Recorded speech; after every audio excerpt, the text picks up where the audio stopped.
Hello, Hasan law study में आपका स्वागत है। आज की इस वीडियो में हम चर्चा करने जा रहे हैं मुस्लिम लॉ में भरण पोषण के बारे में, नक्फ के बारे में। तो मुस्लिम विधि में मोहम्मडन लॉ में भरण पोषण के बारे में, पत्नी के भरण पोषण के बारे में, यानी कि नक्फ के बारे में। अगर आप हमारे इस चैनल पर नए हैं तो मेरा चैनल नीचे रेड बटन दबाकर अभी सब्सक्राइब कर लें, बिल्कुल निःशुल्क है। मेरी इस वीडियो को लाइक करें, शेयर करें और कमेंट भी किया करें। अक्सर ये समानता ये होता है कि जो पति है अपनी पत्नी का भरण पोषण करने के लिए बाध्य है। ये उसकी जिम्मेदारी है, ये उसका कर्तव्य है, बल्कि कहा जाए इसका ये विधिक कर्तव्य है। पति का पत्नी को भरण पोषण प्रदान करने का दायित्व उस समय प्रारंभ होता है जब पत्नी यौवन अवस्था में या यौवन अवस्था को प्राप्त कर लेती है। ये बात उस समय के लिए कही गई है जब शादी कम एज में हो जाया करती थी और 15 की वर्ष से पहले की एज में शादी हो जाया करती थी। उसके बाद जिम्मेदारी जब 15 वर्ष की पत्नी हो जाती थी तब भरण पोषण की जिम्मेदारी उसके ऊपर आती थी, पति के ऊपर। इसके पहले नहीं। पत्नी पति से भरण पोषण पाने की अधिकारिणी है, भले ही पति संपन्न हो या गरीब हो, यानी अमीर हो या गरीब हो, पत्नी चाहे मुस्लिम हो या गैर मुस्लिम हो, गरीब हो या अमीर हो, स्वस्थ हो या रोगी हो, युवा हो या वृद्ध हो, किसी भी उम्र की हो सकती है। वह सभी अवस्थाओं में पति से भरण पोषण पाने या भरण पोषण प्राप्त करने की हकदार होती है, अधिकारिणी होती है, उसका अधिकार होता है। पति उसे भरण पोषण का करार न होने पर भी भरण पोषण प्रदान करने के लिए बाध्य है। मतलब विवाह के समय, संविदा के समय, शादी के समय, विवाह की संविदा के समय, क्योंकि माना गया है ना, उस समय अगर किसी तरह की कोई भी करार नहीं किया गया है भरण पोषण का, तब भी पत्नी के भरण पोषण के लिए पति की जिम्मेदारी है, बाध्य है। इस स्थिति में पत्नी का भरण पोषण का अधिकार निरपेक्ष होता है, एब्सोल्यूट होता है। यदि पत्नी के पास निजी संपत्ति या आमदनी हो तो भी उसका अधिकार ज्यों का त्यों बना रहता है। इसके अलावा पति अन्य खर्च जैसे खर्चाए पानदान, गुजारा, मेवाखोरी आदि को भी देने के लिए बाध्य है पत्नी के लिए। मुस्लिम विधि में 4 विवाह करने का अधिकार है, फिर भी दूसरा विवाह करने पर प्रथम पत्नी भरण पोषण तथा प्रथम निवास के लिए दावा कर सकती है। फिर सुन लीजिए कि अगर 2 पत्नियां हैं तो जो पहली पत्नी है वो भरण पोषण के लिए और अलग निवास के लिए, पृथक निवास के लिए वो दावा कर सकती है। सायरा बानो केस में कहा गया, सायरा बानो वर्सेस अब्दुल गफूर के केस में कहा गया। क्या कहा?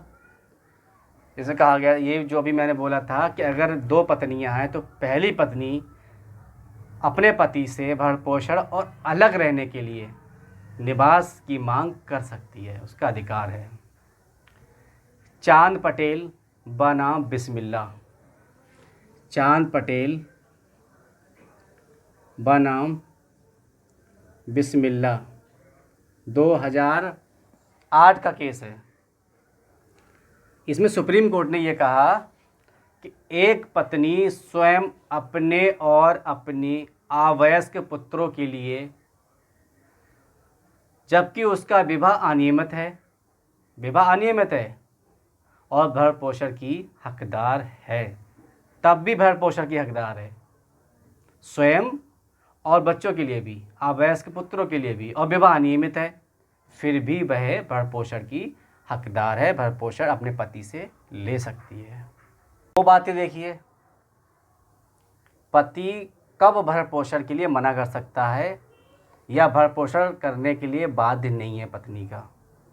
पत्नी के भरण पोषण के लिए बाध्य कब नहीं होता है पति? तो पति पत्नी के भरण पोषण के लिए कब बाध्य नहीं है? कब बाध्य नहीं है? कब नहीं है? पहला कारण, अगर पत्नी दाम्पत्य अधिवास को बिना मान्य कारण के त्याग देती है। पत्नी जो दाम्पत्य अधिवास है, जहाँ रहते हैं, दाम्पत्य अधिवास है, उसे बिना कारण के त्याग देती है, उसे बिना कारण के त्याग देती है। तो ऐसी स्थिति में पति को भरण पोषण देने का कोई जिम्मेदारी नहीं है, कोई कर्तव्य नहीं है, क्योंकि बिना कारण के जब पति से पत्नी अलग है तो क्यों देगा भरण पोषण? नहीं दिया जाएगा। दूसरा है, पत्नी पति को अपने पास नहीं आने देती। पत्नी पति को अपने पास नहीं आने देती, तब भी पति भरण पोषण करने के लिए बाध्य नहीं है, कोई कर्तव्य नहीं बनता उसका। तीसरा है कि युक्त आज्ञाओं का पालन नहीं करती। युक्त आज्ञाओं का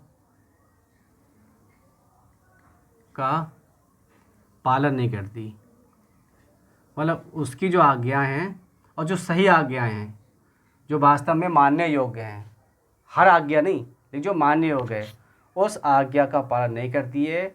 उस स्थिति में भी पति पत्नी के लिए भरण पोषण देने के लिए बाध्य नहीं है। चौथा है, वैध कारण के बिना पति के साथ रहने से इनकार करना। बिना किसी कारण के या बिना वैध कारण के पत्नी के साथ रहने से इनकार करना। पत्नी का पति के साथ रहने से इनकार करना। जब पत्नी इनकार करेगी रहने से साथ में, और कोई कारण भी नहीं है, और कारण है तो वो विधिमान नहीं है, वैध नहीं है, बेवजह, तो उस स्थिति में भी भरण पोषण नहीं दिया जाएगा। कि पति अगर जॉब करता है बरेली, वो कहना दूसरी जगह रहिए जो वहाँ से 50 किलोमीटर दूर है, तो ये तो कोई वैध कारण ही नहीं है। तो ऐसी स्थिति में भरण पोषण देने की कोई जिम्मेदारी पति की नहीं है। पत्नी को कारावास हो गया है, अगर पत्नी अपराधी है, उसे कारावास हो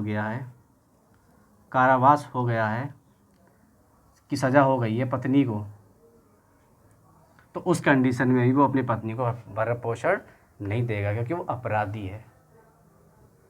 वह किसी के साथ भाग गई है, वह किसी के साथ चली गई है, भाग गई है, तो उस कंडीशन में नहीं देगा। वो भाग गई है तब भी भरण पोषण नहीं देगा, उसकी कोई जिम्मेदारी नहीं है। वह अवयस्क है, अगर पत्नी अवयस्क है, अवयस्क पत्नी का खर्चा भी वह नहीं देगा, क्योंकि इस समय जिम्मेदारी किसकी होती है? उसके माता पिता की या संरक्षक की। पत्नी अगर अवयस्क है तो भी खर्चा पति नहीं देगा, भरण पोषण नहीं करेगा। और लास्ट है कि पत्नी है वो दाम्पत्य कर्तव्य नहीं निभाती है। कर्तव्य नहीं निभाती है, तो नहीं निभाती है, तो इस स्थिति में भी भरण पोषण देने के लिए बाध्य नहीं है पति, इसके लिए भरण पोषण नहीं दे सकता।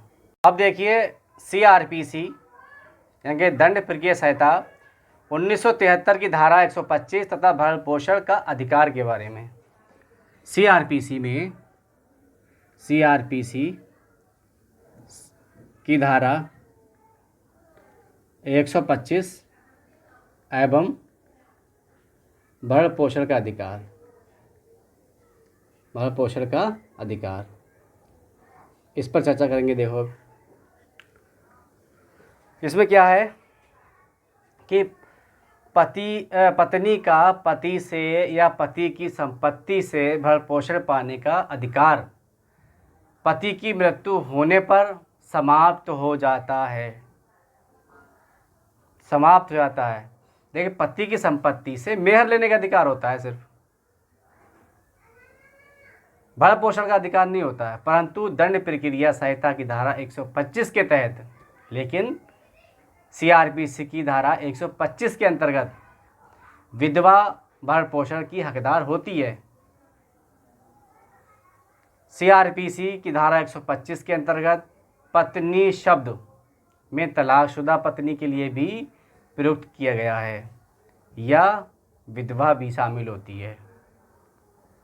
इस धारा के अंतर्गत तलाकशुदा पत्नी अपने पूर्व पति तब तक भरण पोषण प्राप्त करने का अधिकार रखती है जब तक वह किसी अन्य व्यक्ति से पुनर्विवाह नहीं कर लेती, जब तक किसी अन्य व्यक्ति से दूसरा विवाह नहीं कर लेती है तब तक उसका अधिकार भरण पोषण का बना रहता है।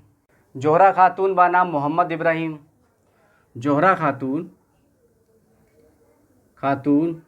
वर्सेस इब्राहिम का जो मामला है 1984 का, इसमें धारा 125 के तहत तलाकशुदा पत्नी भी शामिल है, बल्कि इसके अंतर्गत ऐसी पत्नी भी शामिल है जिसने मुस्लिम विवाह विच्छेद अधिनियम 1939 के अंतर्गत विघटन की डिग्री प्राप्त कर ली है। विवाह विच्छेद अधिनियम जो 1939 है उसकी धारा 2 में तलाक के आधार दिए गए हैं, और उस आधार पर अगर किसी पत्नी को डिग्री प्राप्त हो गई है या उसने प्राप्त कर ली है तो भी उसके अंतर्गत भी वो उसमें शामिल मानी जाएगी, पत्नी फिर भी मानी जाएगी, और तलाकशुदा पत्नी भी इसके अंतर्गत मानी जाएगी CRPC की धारा 125 के अंतर्गत। ये जोहरा खातून बनाम मोहम्मद इब्राहिम में कहा गया। अब शाहबानो का मामला देखिए। शाहबानो का मामला है, शाहबानो का जो केस है, इस मामले में भी ये कहा गया, सुप्रीम कोर्ट ने कहा कि तलाकशुदा पत्नी भी अपने भरण पोषण करने में सक्षम है तो भी धारा 125 का उपयोग करने में वह अधिकारिणी होगी। इसके साथ साथ डेनियल लतीफ़ बनाम भारत संघ में भी धारा 125 के बारे में चर्चा हुई थी। आज की इस वीडियो में मैंने चर्चा की भरण पोषण के बारे में, नक्ल के बारे में। अब मिलते हैं अगले वीडियो में, तब तक के लिए बाय। जुड़े रहिए हसन लॉ स्टडी के साथ।